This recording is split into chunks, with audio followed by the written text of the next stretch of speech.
আসসালামু আলাইকুম, সবাইকে স্বাগত জানাচ্ছি গ্লোবাল ভিউসে। আপনাদের সঙ্গে আছি আমি ফাহাদিয়া মিতু। আজ জানাবো আন্তর্জাতিক গণমাধ্যমে আলোচিত সংবাদ ও বিশ্লেষণ। একদিকে যুদ্ধবিরতির আলোচনা এগোচ্ছে, অন্যদিকে আঘাতে আঘাতে জর্জরিত হচ্ছে ইসরায়েল।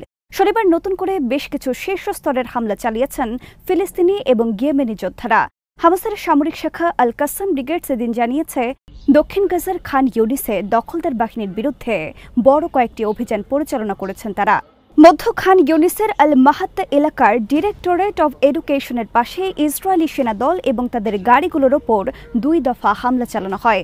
এক হামলায় সওয়াজ এক্সপ্লোসিভ ডিভাইস দিয়ে ইসরায়েলের 2টি মার্কাভা ট্যাঙ্কে আঘাত করা হলে এর ক্রু সদস্যরা নিহত অথবা আহত হন। অন্য হামলায় ইয়াসিন 105 শেল দিয়ে ইসরায়েলের একটি আর্মার্ড পার্সোনাল ক্যারিয়ার বা এপিসি ধ্বংস করা হয়। এরপর ঘটনাস্থলে উদ্ধারকারী দল এলে লাইট ও মিডিয়াম মেশিনগান দিয়ে সেনাদের ওপর ঝাঁপিয়ে পড়েন কাসামের যোদ্ধারা।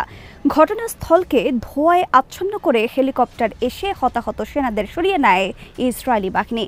এই সংঘর্ষ কয়েক ঘণ্টা ধরে চলে বলে জানিয়েছে আল মায়াদিন। হামাসের সামরিক শাখা এদিন খান ইউনিসের আল বিয়াহ স্ট্রিটে আরও একটি ইসরায়েলি এপিসি ধ্বংস করার কথা জানিয়েছে। এদিকে ইসলামিক জিহাদের আল কুদস ব্রিগেডস গাজা সিটির আল সুজাইয়ার পূর্বে জটিল ও শীর্ষস্তরের হামলার একটি ফুটেজ প্রকাশ করেছে।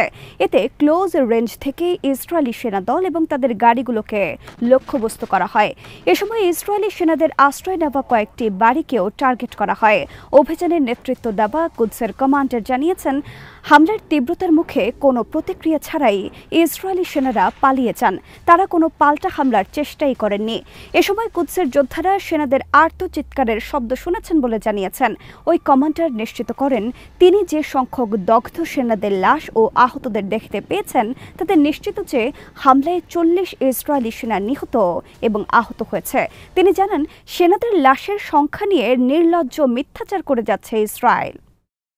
এদিকে রোববার ভোরে ইসরায়েলে ক্ষেপণাস্ত্র হামলা চালিয়েছে ইয়েমেনের হুথি আনসারুল্লাহর নেতৃত্বাধীন সশস্ত্র বাহিনী। ইসরায়েলি বাহিনী জানিয়েছে, স্থানীয় সময় ভোর 2:45টায় ইয়েমেন থেকে আসা একটি ব্যালিস্টিক ক্ষেপণাস্ত্র প্রতিহত করতে আকাশ প্রতিরক্ষা ব্যবস্থা জোরদার করা হয়। এ সময় অধিকৃত পশ্চিম তীরের দক্ষিণাঞ্চল এবং মৃত সাগরের পার্শ্ববর্তী বসতিগুলোতে সাইরেন বাজানো হয়।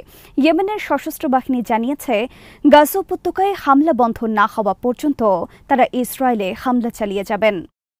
ইসরায়েলের প্রধানমন্ত্রী বেনিয়ামিন নেতানিয়াহু নিশ্চিত করেছেন, গাজা যুদ্ধবিরতি প্রস্তাব নিয়ে আলোচনার জন্য কাতারে একটি আলোচক দল পাঠাচ্ছে ইসরায়েল। শনিবার রাতে প্রধানমন্ত্রীর কার্যালয় থেকে দেওয়া এক বিবৃতিতে জানানো হয়, নেতানিয়াহু তাদেরকে আলোচনায় অংশগ্রহণের জন্য আমন্ত্রণ গ্রহণ করতে নির্দেশ দিয়েছেন। রোববারে দলটির কাতারে যাবার কথা রয়েছে। তবে একই বিবৃতিতে বলা হয়, হামাস কাতারি প্রস্তাবে কিছু পরিবর্তনের অনুরোধ জানিয়েছে, যা ইসরায়েলের কাছে গ্রহণযোগ্য নয়। বিবৃতিতে সেসব পরিবর্তনের বিস্তারিত উল্লেখ করা হয়নি। হামাস জানিয়েছে, তারা যুক্তরাষ্ট্রের মধ্যস্থতায় প্রস্তুত করা একটি প্রস্তাবের প্রতি ইতিবাচক সাড়া দিয়েছে। হামাসের এক কর্মকর্তা জানিয়েছেন, তারা কাতার ও মিশরের কাছে তাদের জবাব পাঠিয়েছেন এবং তাদের প্রতিক্রিয়া চুক্তি অর্জনে সহায়ক হবে বলে মনে করেন। হামাস এক বিবৃতিতে জানিয়েছে, গাজায় ফিলিস্তিনি জনগণের ওপর আগ্রাসন বন্ধের জন্য মধ্যস্থতাকারীদের সর্বশেষ প্রস্তাব নিয়ে তারা নিজেদের মধ্যে এবং অন্যান্য ফিলিস্তিনি দলের সঙ্গে আলোচনা সম্পন্ন করেছেন। বিবৃতিতে বলা হয়, হামাস অবিলম্বে এই যুদ্ধবিরতি আলোচনা শুরু করতে সম্পূর্ণ প্রস্তুত।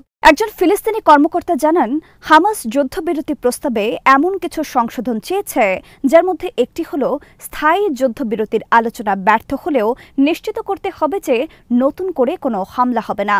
গত মঙ্গলবার মার্কিন প্রেসিডেন্ট ডোনাল্ড ট্রাম্প গাজার জন্য 60 দিনের একটি যুদ্ধবিরতি প্রস্তাব ঘোষণা করেন। তিনি জানান, ইসরায়েল এরই মধ্যে যুদ্ধবিরতির জন্য প্রয়োজনীয় শর্তগুলো মেনে নিয়েছে এবং এই সময়ে সংঘাতের স্থায়ী সমাধানের চেষ্টা করা হবে। ইসরায়েলের সঙ্গে সংঘাত শুরুর পর প্রথমবারের মতো প্রকাশ্যে এসেছেন ইরানের সর্বোচ্চ নেতা আয়াতুল্লাহ আলী খামেনি। রাষ্ট্রীয় টেলিভিশনের ফুটেজে দেখা গেছে, আশুরা অনুষ্ঠানের একদিন আগে শনিবার একটি মসজিদে মুসল্লিদের সঙ্গে শুভেচ্ছা বিনিময় করছেন খামেনি। 13 জন শুরু হওয়া সংঘাতের সময় সর্বশেষ খামেনির একটি রেকর্ড করা ভাষণ শোনা যায়, যে সংঘাতে ইরানের কয়েকজন শীর্ষ কমান্ডার এবং পরমাণু বিজ্ঞানী নিহত হন। 12 দিনের সংঘাতে খামেনির 3টি ভিডিও বার্তা টিভিতে সম্প্রচারিত হয় এবং জল্পনা ছিল যে তিনি বাংকারে অবস্থান করছেন। শনিবারের অনুষ্ঠানে খামেনিকে সিনিয়র ধর্মীয় নেতা মাহমুদ করিমের দিকে ফিরে বলেন, হে ইরান, জাতীয় সঙ্গীত গাও বলে উৎসাহিত করতে দেখা গেছে। রাষ্ট্রীয় টিভি জানিয়েছে ভিডিওটি তেহরানের ইমাম খোমেনি মসজিদে ধারণ করা হয়েছে। এমন সময় খামেনি জনসম্মুখে এলেন যখন ইসরায়েলের বিরুদ্ধে যুদ্ধ জয়ের আনন্দে ভাসছেন ইরানিরা। সর্বোচ্চ নেতার উপস্থিতিতে দেশজুড়ে ইরানিদের উচ্ছ্বাস প্রকাশের খবর দিয়েছে ইরানি মিডিয়া।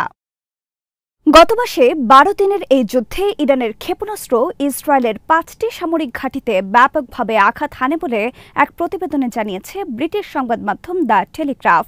তীব্র হামলা পাল্টা হামলার পর গত 24 জুন যুদ্ধবিরতি কার্যকর হয়। 12 দিনের এই সংঘাতে দুই পক্ষেরই ব্যাপক ক্ষয়ক্ষতি ও হতাহতের ঘটনা ঘটে। ইরান কর্তৃপক্ষ তাদের ক্ষয়ক্ষতি প্রকাশ করলেও ইসরায়েলি সরকার তাদের ক্ষয়ক্ষতির তথ্য প্রকাশে ব্যাপক কড়াকড়ি আরোপ করে। এরপরেও ধীরে ধীরে দেশটির ক্ষয়ক্ষতির তথ্য সামনে আসছে।